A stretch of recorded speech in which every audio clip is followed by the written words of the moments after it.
Virgo, hi! Welcome to Mr. Queen PH at ito ang inyong Burr Months reading.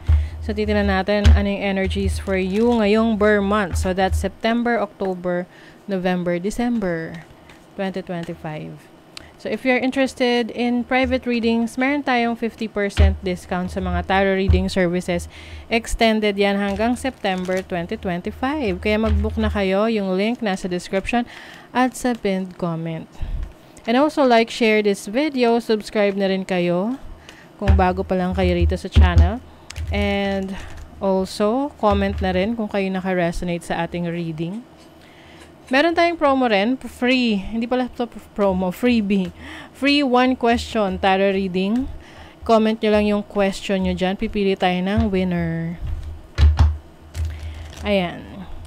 And paalala lang, ang reading na to ay general reading. So, maaari kayong makarelate. Maaring hindi. Just take what resonates.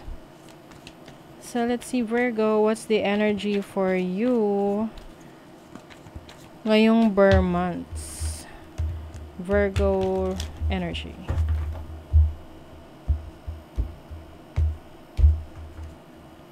So this is the overall energy, challenge, opportunity, blessing, September, October, November, December. Bottom of the deck is the Hierophant. This is learning. Meron kayong mga i-improve sa inyong knowledge, skill set. Yung iba mag-aaral, yung iba magre-research. May idadagdag kayo na kaalaman. Some of you naman, if you are already expert, no, kung expert ka na sa field mo, you will share your knowledge through teaching. So, pwede ikay mag-train, magko-coach, trainer, coach, teacher. You will share your knowledge and skills. Ayan. And also, iba sa inyo, Virgo, marami na kayong experiences in the past.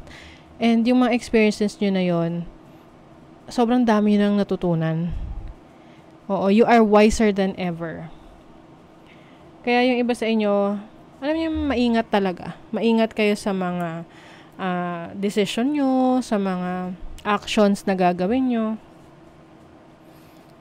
You also have the Six of Pentacles. This is focusing on your family, helping others, no?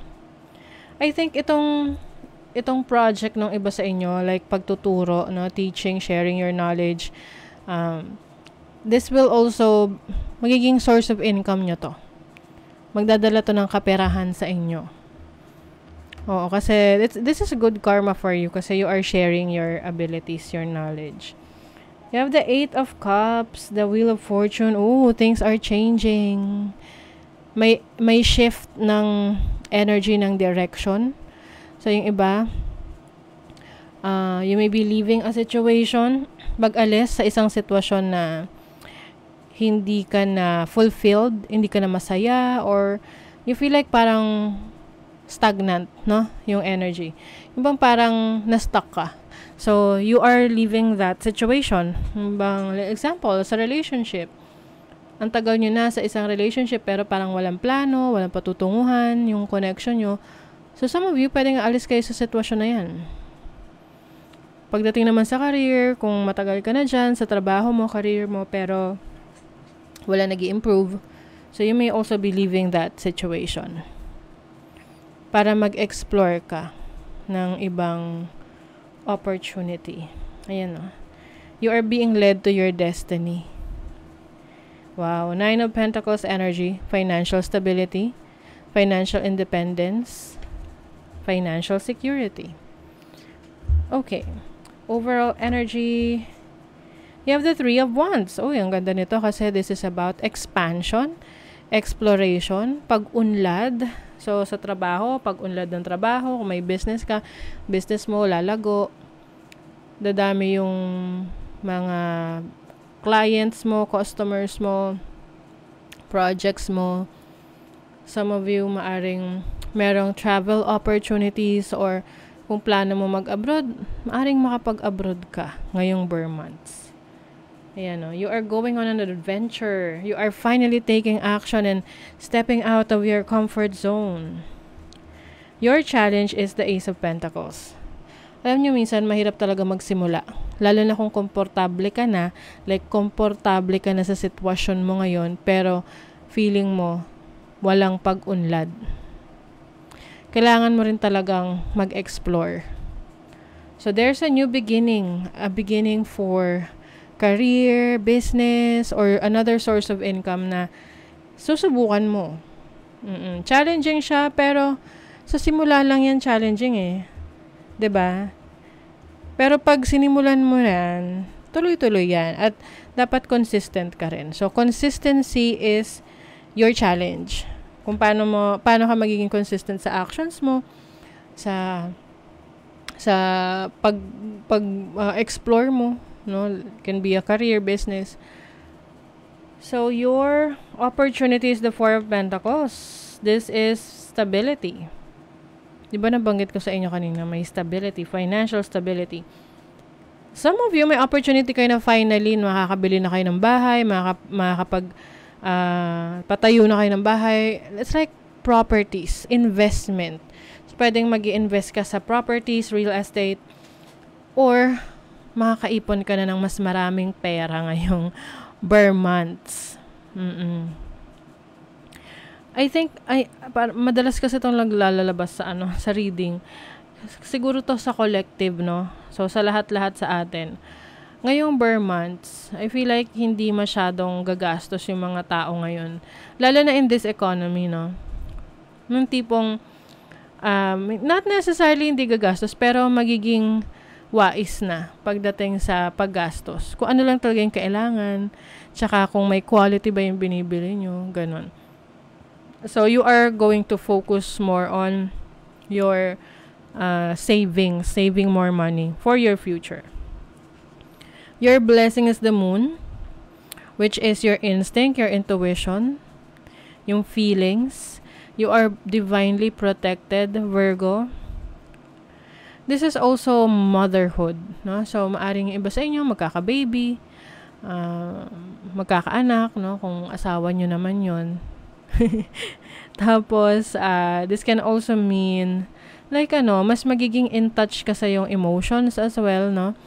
Mas magiging malakas yung pakiramdam mo sa maraming bagay. Kumbaga nag-o-observe ka and at the same time, pinapakiramdaman mo yung sitwasyon. And that will bring blessings sa buhay mo. Kasi mas nakikita mo kung ano yung makakabuti sa'yo, ano yung hindi. So, your September is the King of Cups. If you're in a relationship, maaring mas magiging malalim yung samahan ninyo ng person mo. Maaring mas magiging expressive siya sa feelings niya towards you, or ikaw towards sa kanya.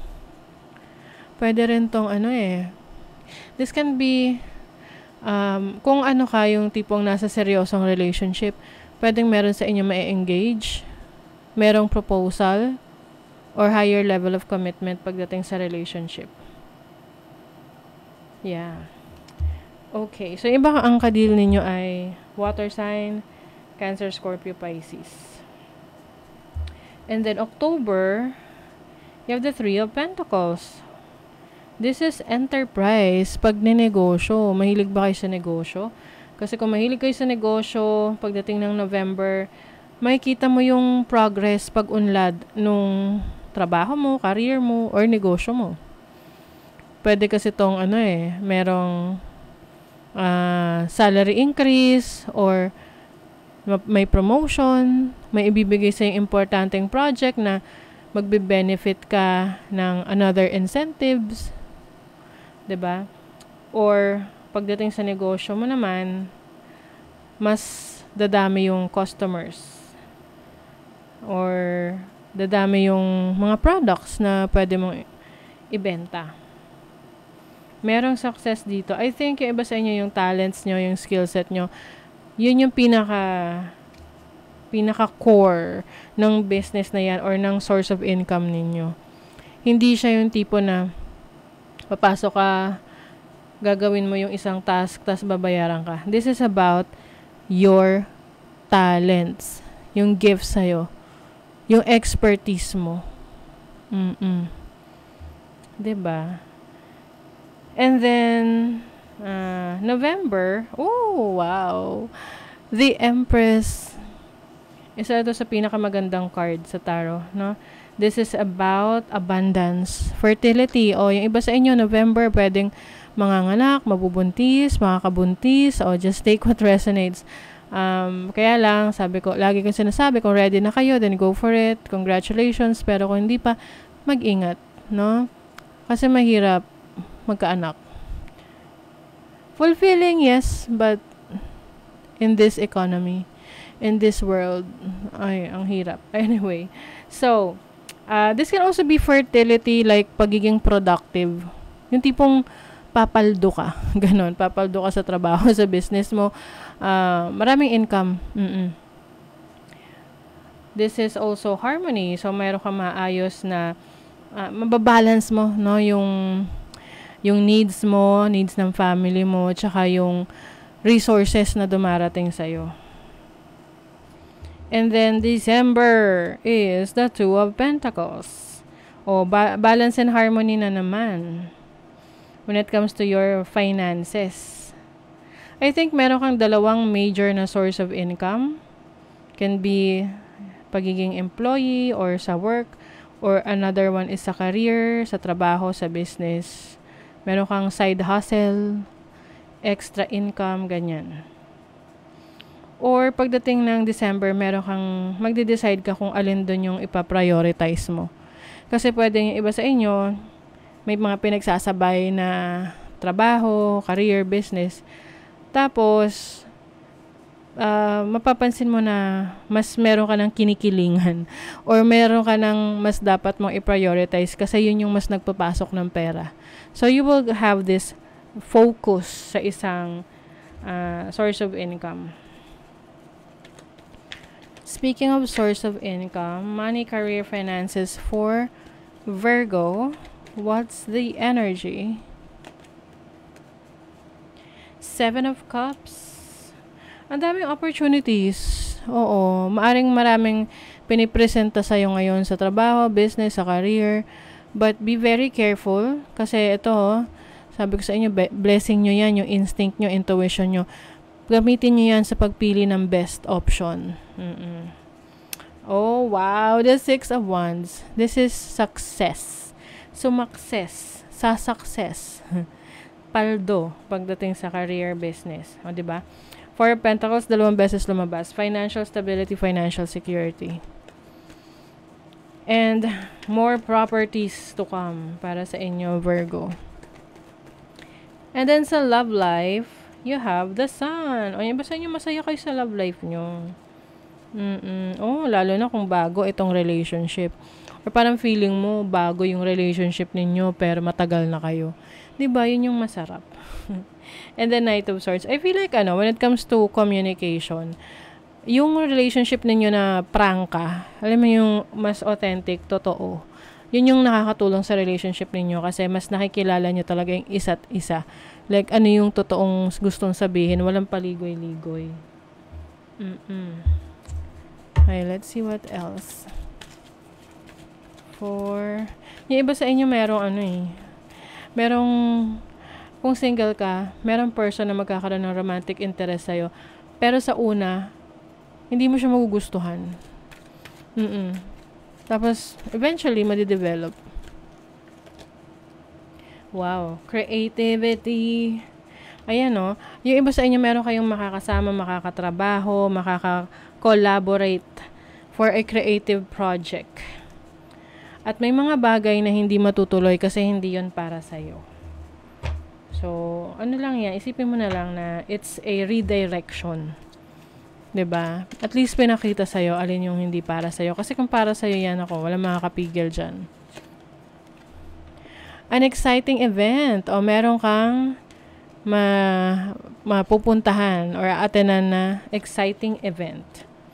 Someone is extremely stubborn and unwilling to change. Maaring ikaw to or may person sa buhay mo na medyo nasistress ka kasi may mga bagay na ayaw siyang baguhin kahit para sa kabutihan naman niya. In need of help, assistance, and guidance. So, if there is someone na ibig sabihin kung ikaw ay mangangailangan ng tulong, someone is there to help you. And kung may ibang mangangailangan ng tulong na may kakayanan kang tumulong, tutulungan mo. Divine Feminine, you are being called on to rise. This is about showing up. So, mas ipapakita mo yung totoong ikaw, like, yung bang being in the present. You are showcasing yourself, showing up to the world, ganon. Ancestral healing. Your ancestors are holding space for you to heal your past. Wow. You are healing your past experiences. So, malaking tulong to for some of you. Because kapag healed ka na kasi, nababawasan yung restriction mo, yung mga pumipigil sa'yo na magawa. Kasi nga nakalaya ka na dun 'di ba? Nag-heal ka na. So, that is your reading, Virgo. Thank you so much. See you again.